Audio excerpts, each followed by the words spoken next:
सबको जय मसीह। आज फिर हमको इसी प्रकार परमेश्वर का उपस्थिति में आने के लिए परमेश्वर मदद किया है। आइए हम परमेश्वर का वचन के ओर फिर जाएंगे। हमारा स्टडी हम पहला थिस्सलुनीकियों का पत्र से कर रहे हैं, इसलिए आज फिर हम उधर आएंगे। पहले थिस्सलुनीकियों की पत्री उसका पहला अध्याय का 3 पद में हम पिछले कुछ दिन से 3 पद में थे। आज हम फिर पढ़ेंगे उसका 3 और 4 पद। पहला थिस्सलुनीकियों की पत्री उसका पहला अध्याय का 3 और 4 पद हम और एक बार पढ़ेंगे।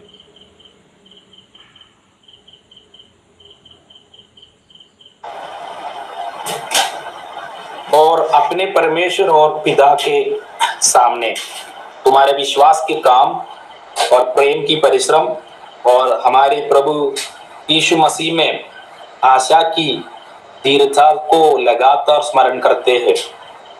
हे भाइयों, परमेश्वर के प्रिय लोगों, हम जानते हैं कि तुम चुने हुए हो। ओके, इधर 3 पद में हम पिछले कुछ दिन से डिस्कस किए थे। उधर वो कलीसिया में जो विश्वासी लोग थे उसका ज़िंदगी में 3 अच्छा गुण विशेष उनका ज़िंदगी में था। उसके बारे में प्रेरित पाउल ने क्या करता है, परमेश्वर को धन्यवाद देता है। और हम पढ़े थे उसके बारे में, हम बहुत डिस्कशन किया। वो क्या क्या था, उसका विश्वास का काम, प्रेम का प्रयत्न और आशा का दृढ़ता, ये 3 बात के बारे में हम पढ़े थे। और उसका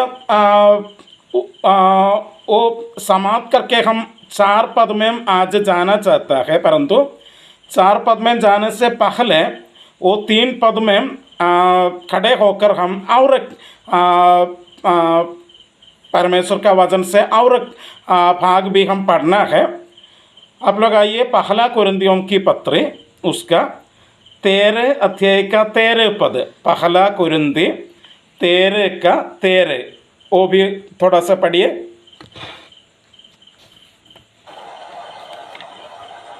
पर अब विश्वास, आशा, प्रेम, ये तीनों स्थायी है, पर इनमें सबसे बड़ा प्रेम है। ओके, इधर हम क्या पढ़ते हैं, पर अब विश्वास, आशा, प्रेम, ये तीनों स्थायी है। परमेश्वर के वचन के आधार पर 3 बात स्थायी है। कौन कौन है? विश्वास, आशा और प्रेम। पहला थिस्सलुनी उसका पहला अध्याय का 3 पद में हम ये 3 बात के बारे में डिस्कस किया था। विश्वास का काम, प्रेम का प्रयत्न, आशा का दृढ़ता। और इधर हम पढ़ते हैं ये 3 बातें वो स्थायी है। मतलब उसके पहले जब हम पढ़ते हैं उधर हमको देख सकते हैं पवित्रात्मा का वरदानों के बारे में बोलते हैं। पहला कुरिन्थी 12, 13 और 14 अध्याय में पवित्रात्मा का वरदानों के बारे में चर्चा करते हैं। उधर प्रेरित पौलुस बोलते हैं किसी किसी वरदानों वो खत्म हो जाएगा, समाप्त हो जाएगा, वो स्थायी नहीं है। ठीक है, वो स्थायी बात नहीं है, परंतु ये 3 बात स्थायी है। कौन कौन? विश्वास, आशा और प्रेम स्थायी है, और इनमें सबसे बड़ा प्रेम है। हम थोड़ा सा जांचना है हमारा ज़िंदगी में, क्या हमारा ज़िंदगी में ये स्थायी बातें हमारा ज़िंदगी में है या नहीं है? कौन कौन? विश्वास, प्रेम और आशा, ये तीन बात है एक मसीह ज़िंदगी में स्थायी बातें, ये तीन बातें हैं। सो थेसलोनिकियों में जो विश्वासी लोग थे उनका ज़िंदगी में ये तीन बातें थे, और हमारा ज़िंदगी में भी ये तीन बात होना है। और उधर हम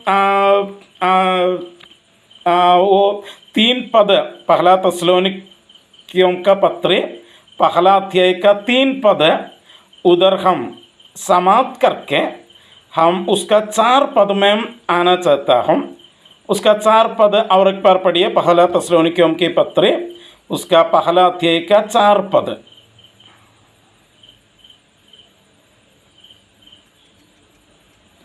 और एक बार पढ़िए। हे भाइयों, परमेश्वर के प्रिय लोगों, हम जानते हैं कि तुम चुने हुए हो।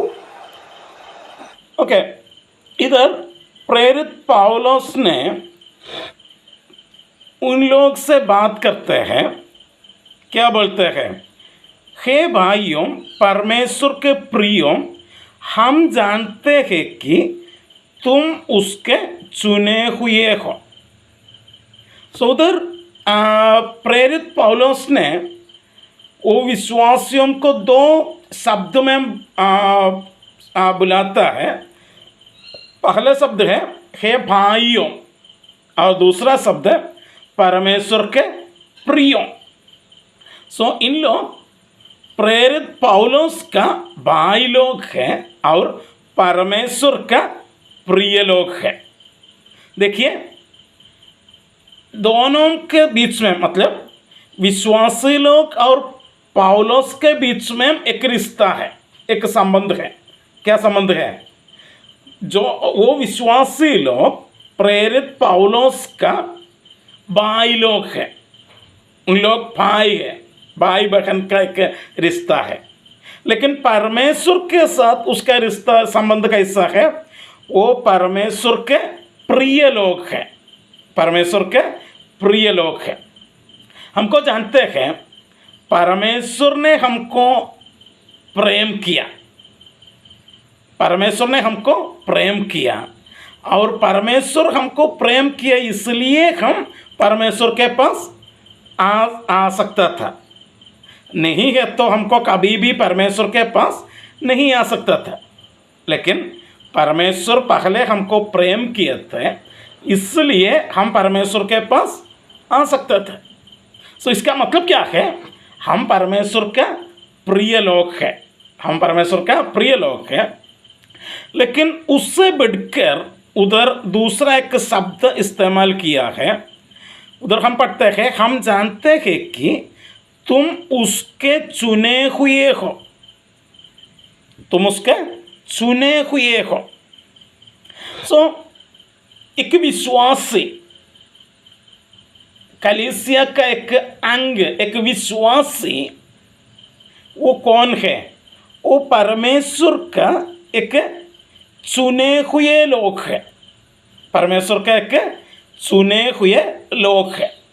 इसका मतलब अगर हम परमेश्वर मतलब यीशु मसीह पर विश्वास करते हैं तो, और अगर हम यीशु मसीह में जो विश्वास है वो विश्वास के द्वारा हमको उद्धार पाया हुआ है, इसका मतलब क्या है? हम परमेश्वर का चुने हुए लोग हैं। सो हमको इसमें थोड़ा सा खुश कर सकते हैं, हमको खुशी हो सकता है, क्योंकि हमको जानते हैं हम परमेश्वर का चुने हुए लोग हैं, हम परमेश्वर का चुने हुए लोग हैं। देखिए, परमेश्वर का चुनाव हमारा ज़िंदगी में कैसे आते हैं? हम पहला कुरिन्थियों की पत्री उसका पहला अध्याय में आने के समय उधर हमको कुछ विशेष बात पढ़ सकते हैं। उधर हम देखते हैं उसका 26 से 28 तक है। पहला कुरिन्थियों की पत्री पहला अध्याय का 26 से 28 तक हम एक बार पढ़ेंगे। थोड़ा सा पढ़िए।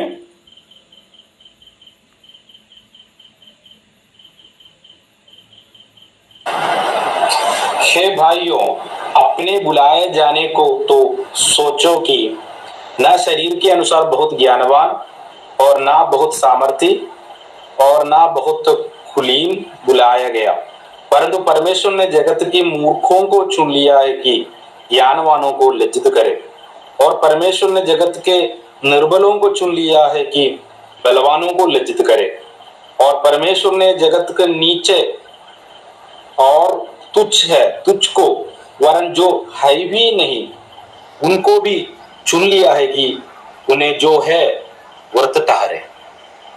ओके, इधर हम क्या पढ़ते हैं? इधर हम 26 पद में पढ़ते हैं, हमको जानते हैं शरीर के अनुसार ज्ञानी लोग और बलवान शक्तिमान लोग और कुलीन लोग बहुत ज़्यादा नहीं हैं, बहुत ज़्यादा नहीं हैं। परंतु उसका 27 पद में हम पढ़ते हैं, परंतु परमेश्वर ने संसार के मूर्खों को चुन लिया है कि ज्ञानवानों को लज्जित करें। सो हमको जानते हैं हमारा परमेश्वर सर्वज्ञानी परमेश्वर है। वो सर्वज्ञानी परमेश्वर किसको चुन लिया है? वो सर्वज्ञानी परमेश्वर ये संसार का मूर्खों को चुन लिया है ताकि ये संसार का ज्ञानी लोगों को लज्जित करें। देखिए, हम हमारे बारे में सोचने के समय हमको समझ में आएगा हम इतना ज्ञानी लोग नहीं थे, परंतु सच में हमारा आसपास में हमसे ज़्यादा ज्ञानी लोग बहुत ज़्यादा है। उसके सामने हमको तुलन करने के समय हमको भी लगेगा हम इतना ज्ञानी लोग नहीं है, परंतु हम उन लोगों के सामने मूर्ख थे। परंतु हमारा परमेश्वर जो सर्वज्ञानी थे वो हमको चुन लिया है। जो ज्ञानी लोग इस संसार में है उनके सामने हम मूर्ख थे, परंतु उनको लज्जित करने के लिए परमेश्वर हमको चुन लिया है। और उसके बाद हम पढ़ते हैं क्या है, परमेश्वर ने संसार के निर्बलों को चुन लिया है कि बलवानों को लज्जित करें। सो हम बलवान नहीं थे, हम निर्बल थे, है ना। संसार के सामने, समाज के सामने हम निर्बल थे। हमको ऐसा बहुत बड़ा इन्फ्लुएंस नहीं थे, हमको तो बहुत बड़ा कोई पोजीशन नहीं थे, यह सब जगह में हम निर्बल थे। परंतु सर्वशक्तिमान परमेश्वर वो चुन लिया है किसको? जो व्यक्ति, जो हम लोग ये संसार में निर्बल थे, हमको परमेश्वर ने चुन लिया है। सो सर्वज्ञानी परमेश्वर ये संसार का ज्ञानी लोगों को लज्जित करने के लिए हमको चुन लिया है, मूर्खों को चुन लिया है। और सर्वशक्तिमान परमेश्वर ये संसार का शक्तिशालियों को लज्जित करने के लिए हमको, मतलब निर्बलों को चुन लिया है।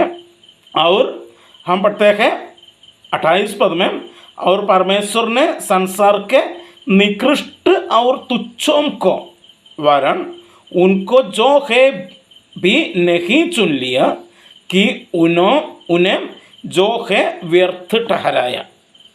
सो हम इस दुनिया में, समाज में, संसार में तुच्छ थे और निकृष्ट थे, है ना।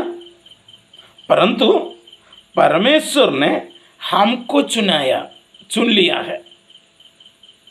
यह है परमेश्वर का अनुग्रह। हमारा जिंदगी में परमेश्वर ने दिया हुआ अनुग्रह यह है, उसका अनुग्रह हमारा जिंदगी में जो अनुग्रह वो प्रकट किया है, वो अनुग्रह यह है। हम वो चुनावट के लिए हम लायक नहीं था, हम मूर्ख थे, हम निर्बल थे, हम निकृष्ट और तुच्छ थे, लेकिन परमेश्वर ने अपना दया से, अपना अनुग्रह से जो व्यक्तियों योग्य नहीं थे, वो व्यक्तियों को चुन लिया है। हालेलुया। वो चुनाव हमारा जिंदगी में आया है, हमारे ऊपर आया है, इसलिए हम आज बोलते हैं हम विश्वासी लोग हैं। हालेलुया। अगर परमेश्वर हमको नहीं चुनाया है तो हमको कभी भी परमेश्वर के पास नहीं आ सकता था। हालेलुया। इसलिए हम हमेशा परमेश्वर को धन्यवाद देना है, क्योंकि परमेश्वर ने हमको चुन लिया है। हालेलुया। और जब हम फिर देखेंगे, हमको 2-3 जगह में भी जाना है। आप लोग आइए, दूसरा तस्सलोनिकिया का पत्री में आइए, दूसरा तस्सलोनिकिया की पत्री उसका 2 अध्याय का 13 पद, दूसरा तस्सलोनिकिया उसका दूसरा अध्याय का 13 पद पढ़िए।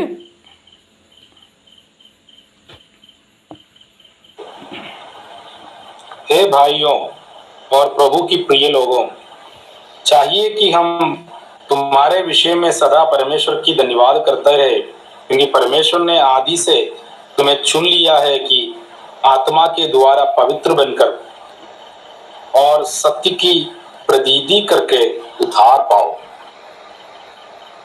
ओके, इधर भी प्रेरित पौलुस यह तस्सलोनिकिया में जो विश्वासी लोग हैं उसको बुलाता है भाइयों और प्रभु के प्रियों। पहले तस्सलोनिकियों में भी हम ऐसा देखा था, भाइयों और प्रभु के प्रियों। हम तुम्हारे लिए सर्वदा परमेश्वर का धन्यवाद करना चाहिए। क्यों? क्योंकि परमेश्वर ने आरंभ ही से तुम्हें चुन लिया है। हालेलुया। यह मैं पहले आपसे कहा था, हमारा परमेश्वर ने हमको चुन लिया है, इसलिए हम परमेश्वर को क्या करना है? धन्यवाद करना है, धन्यवाद करना है। वो हमारा लायक से नहीं, हमारा योग्यता से नहीं, परमेश्वर का अनुग्रह के द्वारा वो हमको चुन लिया है, इसलिए हम क्या करना है? वो परमेश्वर को धन्यवाद करना है।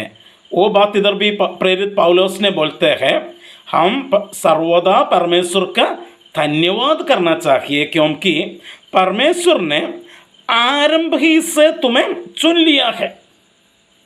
देखिए, परमेश्वर हमको कब चुन लिया? हमारा जन्म के बाद है? नहीं, नहीं। इधर हम पढ़ते हैं आरंभ ही से, मतलब शुरू से, आरंभ ही से। हालेलुया। देखिए, आप लोग आइए एफेसियों की पत्री में आइए, एफेसियों की पत्री उसका पहला अध्याय में आइए, एफेसियों की पत्री उसका पहला अध्याय का, एक मिनट, एफेसियों की पत्री उसका पहला अध्याय का 4 पद पढ़िए।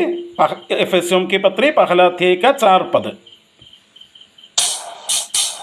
जैसे उसने हमें जगत की उत्पत्ति से पहले उसमें चुन लिया है कि हम उसकी निकट प्रेम में पवित्र और निर्दोष हो। ओके, इधर हम पढ़ते हैं परमेश्वर ने हमको कब चुन लिया है? जगत का उत्पत्ति से पहले। दूसरा तस्सलोनिकियों में हम पढ़े थे आरंभ ही से परमेश्वर ने हमको चुन लिया है। एफेसियों की पत्री में हम पढ़ते हैं परमेश्वर ने हमको जगत के उत्पत्ति से पहले। देखिए, जगत के उत्पत्ति से पहले मतलब उस समय हम नहीं थे, हमारा पिताजी भी नहीं थे, उसके पिताजी भी नहीं थे, उसके पिताजी भी नहीं थे। ऐसा हम जाएगा तो पहला इंसान आदम, आदम भी नहीं थे, ये संसार भी नहीं थे। जगत का उत्पत्ति से पहले परमेश्वर ने हमको क्या किया? चुन लिया है। हालेलुया! कितना बड़ा बात है ना। जगत के उत्पत्ति से पहले उस समय यह जगत भी, यह संसार भी नहीं है, यह पृथ्वी भी नहीं है, कोई एक इंसान भी नहीं है, कुछ भी नहीं है। उस समय परमेश्वर ने मुझे और आप लोग को चुन लिया है। देखिए कितना बड़ा बात है ना। यह बात दूसरा थिस्सलुनीके में हम पढ़े थे, वो आरंभी से आपको चुन लिया है। और उधर हम पढ़ते हैं और दूसरा थिस्सलुनीके में उसका दूसरा थे का 13 पद, और एक बार पढ़िए। हे भाइयों और प्रभु की प्रिय लोगों, चाहिए कि हम तुम्हारे विषय में सदा परमेश्वर की धन्यवाद करते रहे, क्योंकि परमेश्वर ने आदि से तुम्हें चुन लिया है कि आत्मा के द्वारा पवित्र बनकर और सत्य की प्रतीति करके उद्धार पाए। ओके, इधर वो चुनावट का उद्देश्य क्या है? परमेश्वर हमको चुन लिया है, परंतु वो चुनावट के पीछे परमेश्वर का हृदय में, परमेश्वर का मन में हमारे बारे में एक उद्देश्य है। वो उद्देश्य क्या है? हम उधर पढ़ते हैं, आत्मा के द्वारा पवित्र बनकर और सत्य पर विश्वास करके उद्धार पाओ। दो बात के लिए। कौन कौन बात के लिए? पहला बात है उद्धार पाने के लिए। उद्धार पाने के लिए, उद्धार पाने के लिए परमेश्वर ने हमको चुन लिया है। और कैसे हमको उद्धार पा सकते हैं? उधर हम पढ़ते हैं, सत्य में, सत्य पर विश्वास करके, सत्य पर विश्वास करके। जब हम यूहन्ना का सुसमाचार पढ़ते हैं, उसका 14 अध्याय का 6 पद में यीशु बोलते हैं, वो भी पढ़िए, यूहन्ना का सुसमाचार 14 अध्याय का 6 पद।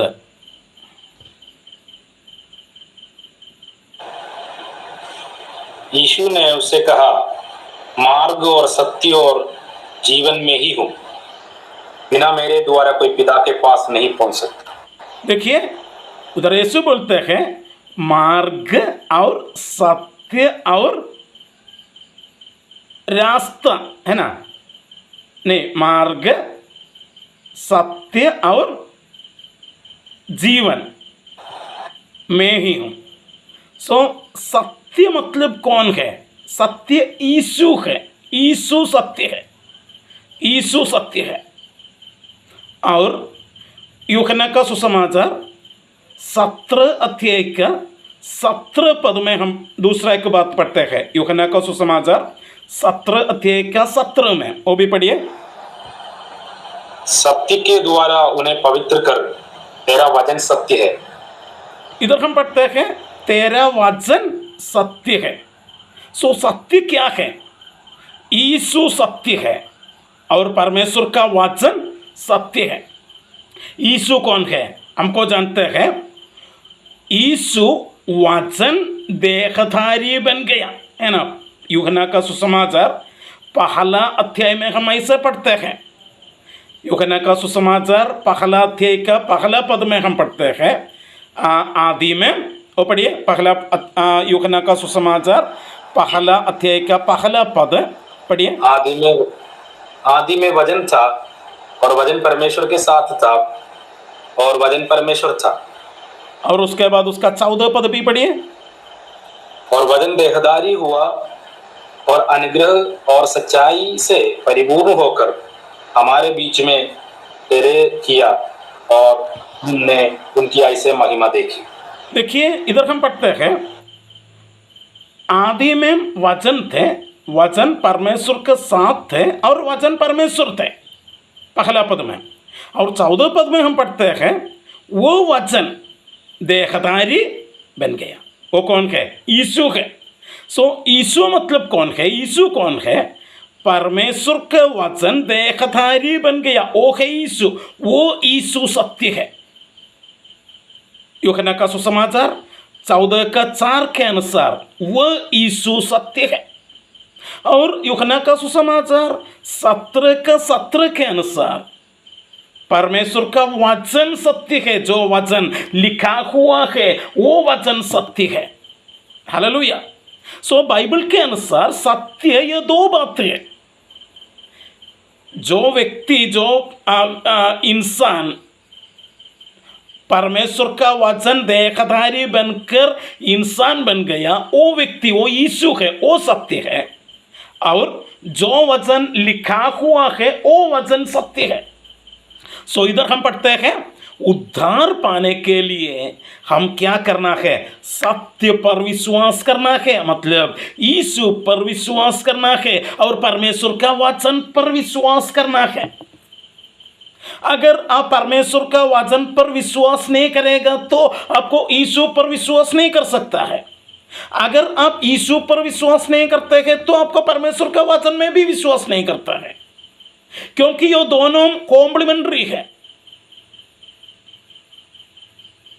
इसलिए उद्धार पाने के लिए हम क्या करना है? यीशु पर विश्वास करना है और परमेश्वर का वचन पर विश्वास करना है। वो है सत्य। सत्य पर विश्वास करके उद्धार पाने के लिए परमेश्वर ने हमको आरंभ ही से चुन लिया है। और दूसरा बात हम उधर पढ़ते हैं आत्मा के द्वारा पवित्र बनने के लिए, मतलब अपना मेहनत के द्वारा नहीं। हम क्या करते हैं? अपने मेहनत से, अपना परिश्रम से हम पवित्र होने के लिए बहुत कोशिश करते हैं, लेकिन परमेश्वर का योजना क्या है? आपका मेहनत से या आपका परिश्रम से या आपका ताकत से, आपका बल से आप पवित्र बनने के लिए नहीं, ताकि पवित्र आत्मा के द्वारा हम पवित्र बनने के लिए है। हालेलुया। इसके लिए परमेश्वर ने हमको अपना पवित्र आत्मा को दिया है। क्या के लिए? हमको पवित्र बनने के लिए। हालेलुया। यह बात आप लोग अच्छे तरह समझना है, मतलब हमारा परिश्रम से हमको एक पवित्र जिंदगी बिता नहीं सकते हैं। उसके लिए हमको एक मदद चाहिए। उस जगह में हमको मदद करने वाला कौन है? पवित्र आत्मा है। हालेलुया। वो पवित्र आत्मा भी परमेश्वर का एक दान है, एक वरदान है। हम उसके लिए किसी रीति का दाम नहीं दिया है ना? पवित्र आत्मा पाने के लिए आप लोग क्या दाम दिया है? क्या आप लोग 10 लाख रुपया दिया है परमेश्वर को? नहीं, बिल्कुल नहीं। आपको मुफ्त में मिला है। वो परमेश्वर का वरदान है। क्या के लिए? आपको मदद करने के लिए, पवित्र होने के लिए, आपको मदद करने का उद्देश्य के साथ परमेश्वर ने हमको क्या दिया है? पवित्र आत्मा को दिया है। परमेश्वर का चुनावट का 2 उद्देश्य है, 2 लक्ष्य है। कौन कौन है? पहला बात, सत्य पर विश्वास करके हम क्या करना है? उद्धार पाना है। और दूसरा बात, हम आत्मा के द्वारा पवित्र होना है।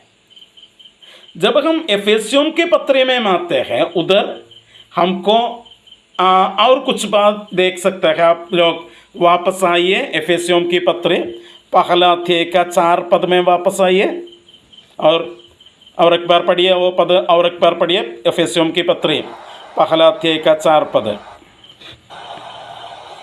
जैसे उसने हमें जगत की उत्पत्ति से पहले उसने चुन लिया कि उसमें चुन लिया है कि हम उसकी निकट प्रेम में पवित्र और निर्दोष हो। देखिए, इधर परमेश्वर का चुनावट के पीछे क्या उद्देश्य है उधर लिखा है। उधर हम देखते हैं, जगत के उत्पत्ति से पहले परमेश्वर ने हमको चुन लिया है कि हम उसके निकट, उसके सामने, उसके सामर्थ्य में, उसके सामने, किसके? परमेश्वर के सामने हम प्रेम में पवित्र और निर्दोष हो। मतलब हम लोग प्रेम में एकदम सही होने के लिए परमेश्वर ने हमको चुन लिया है। दूसरा थिस्सलुनीके में हम पढ़े थे, हम पवित्र आत्मा के द्वारा पवित्र होने के लिए। और एफेसियों के पत्र में हम पढ़े थे, प्रेम में पवित्र और निर्दोष होने के लिए। मेरे प्रिय लोग, हमारा ज़िंदगी में पवित्रता और निर्दोष का मतलब क्या है? प्रेम है, प्रेम है। अगर हमारा ज़िंदगी में प्रेम है तो, सही रीति का प्रेम है तो हम पवित्र और निर्दोष होगा। परमेश्वर के साथ हमको सही रीति का प्रेम है तो, और दूसरों के साथ हमको सही रीति का प्रेम है तो हमारा ज़िंदगी पवित्र और निर्दोष हो जाएगा। क्योंकि प्रेम है तो हम कभी भी दूसरों को किसी रीति का दोष नहीं करेगा। परमेश्वर को हम प्रेम करते हैं तो हम परमेश्वर को छोड़कर कभी भी संसार के पीछे नहीं जाएगा। संसार को छोड़कर हम परमेश्वर के पीछे जाएगा। वो है पवित्रता। वो दोनों प्रेम से उत्पन्न हो सकता है। हालेलुया। इसके लिए परमेश्वर ने हमको चुन लिया है। और हम देखेंगे कोलोसियों की पत्री, उधर जाने से पहले इधर हमको दूसरा एक बात भी बोलना है कि हम पढ़ते हैं, दूसरा थिस्सलुनीके में हम पढ़े थे, उद्धार पाने के लिए परमेश्वर ने हमको चुन लिया है। इसका मतलब क्या है? उद्धार पाने के लिए परमेश्वर ने कुछ लोगों को चुन लिया है। केवल वो उद्धार पा सकते हैं, किसी दूसरों को उद्धार नहीं पा सकता है। ऐसा है। कुछ लोग ऐसे बोलते हैं, कुछ लोग ऐसे बोलते हैं, उद्धार पाने के लिए परमेश्वर ने कुछ लोगों को चुन लिया है, केवल उसको उद्धार पा सकता है, किसी दूसरों को उद्धार नहीं पा सकता है। वो चुन लिए, जिसको परमेश्वर ने चुन लिया है वो उद्धार पाएगा, और जो परमेश्वर का चुनावट जिसके ऊपर नहीं है वो कभी भी उद्धार नहीं पाएगा। इसी रीति में बोलते हैं। लेकिन परमेश्वर का वचन क्या पढ़ते हैं हम पढ़ते हैं, परमेश्वर ने जगत को प्रेम किया और जगत के लिए, संसार के लिए यीशु को दिया, और यीशु सबका पाप के लिए एक बलिदान हुआ, और जितना लोग यीशु पर विश्वास करते हैं वो सबको उद्धार पा सकते हैं। ऐसे बोलते हैं।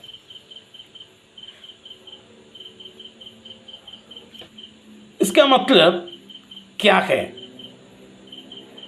जो लोग परमेश्वर का चुने हुए लोग हैं केवल उसको विश्वास कर सकते हैं, या सबको विश्वास कर सकते हैं?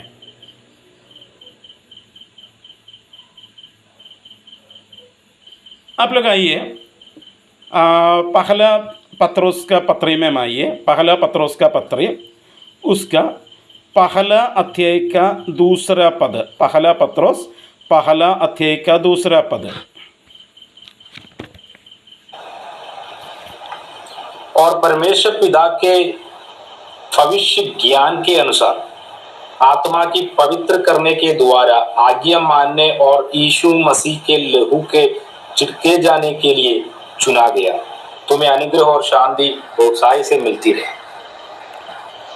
ओके, इधर हम पढ़ते हैं, जो लोग चुने हुए हैं उन लोग परमेश्वर का भविष्य ज्ञान के अनुसार, मतलब पूर्व ज्ञान के अनुसार चुन लिया है। इसका मतलब क्या है? परमेश्वर ने हमको चुन लिया है, लेकिन वो कैसे है? परमेश्वर का भविष्य ज्ञान के अनुसार, पूर्व ज्ञान के अनुसार। मतलब जब परमेश्वर ने हमको चुन लिया है, वो चुनावट के समय में परमेश्वर को एक भविष्य ज्ञान है। मतलब हमारा ज़िंदगी में हम क्या करेगा उसके बारे में परमेश्वर को ज्ञान थे, और ये भविष्य ज्ञान के अनुसार परमेश्वर को जानते हैं। जब सुसमाचार हमारे पास आएगा उस समय हम विश्वास करेगा या नहीं करेगा वो परमेश्वर को जानते हैं, क्योंकि परमेश्वर का ज्ञान है भविष्य ज्ञान, पूर्व ज्ञान।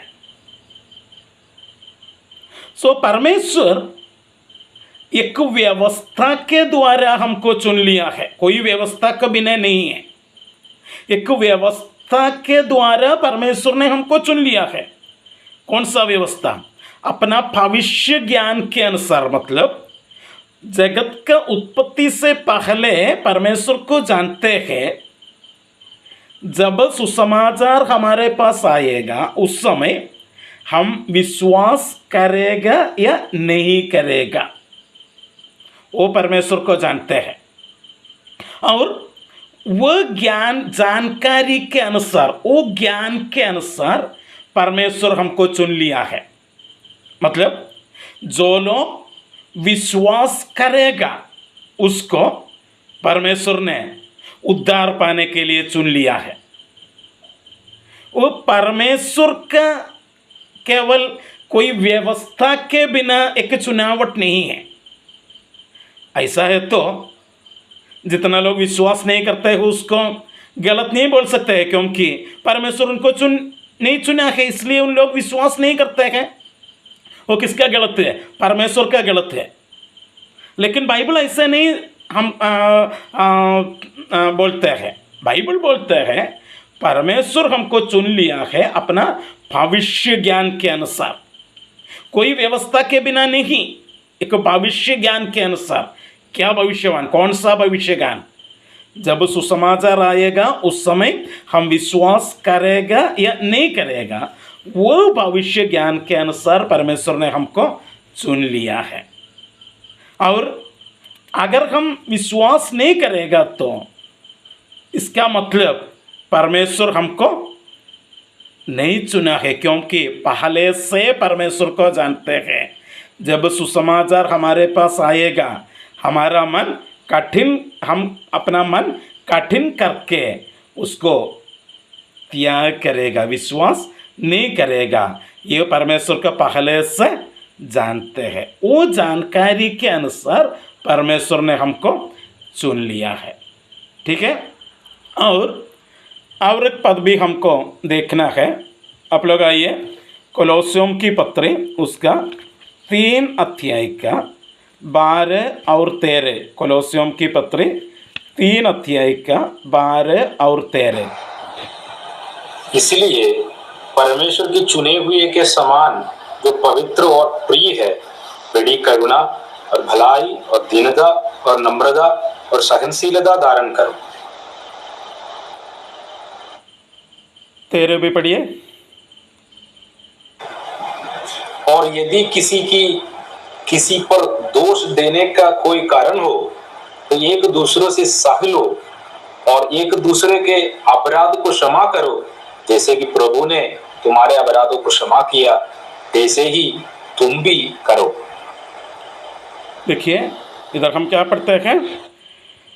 परमेश्वर के उन चुने हुओं के सदृश जो पवित्र और प्रिय है अपना हृदय में सहानुभूति, करुणा, दीनता, विनम्रता और सहनशीलता धारण करो। परमेश्वर हमको चुन लिया है, परंतु वह चुनावट के पीछे ये सारा बात है। कौन कौन है?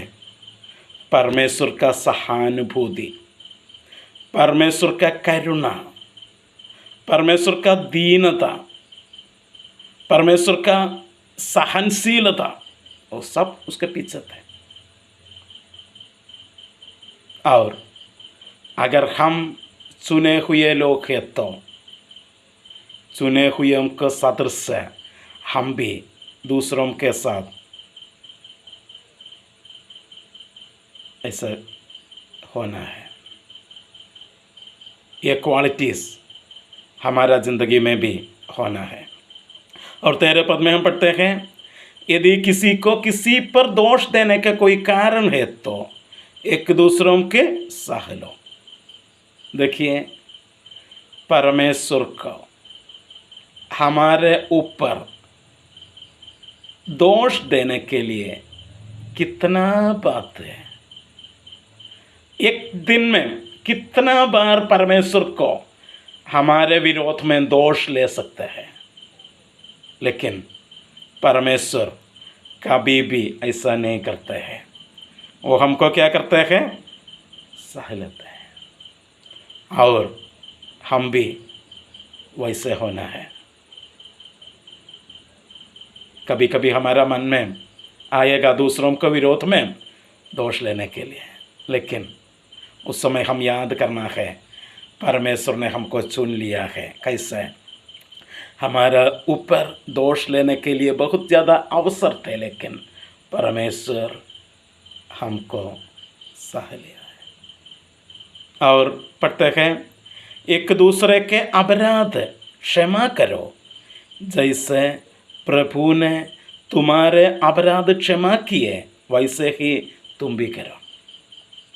हम चुने हुए लोग हैं, इसका मतलब परमेश्वर ने हमारा सारा अपराधों हमसे क्षमा किया है।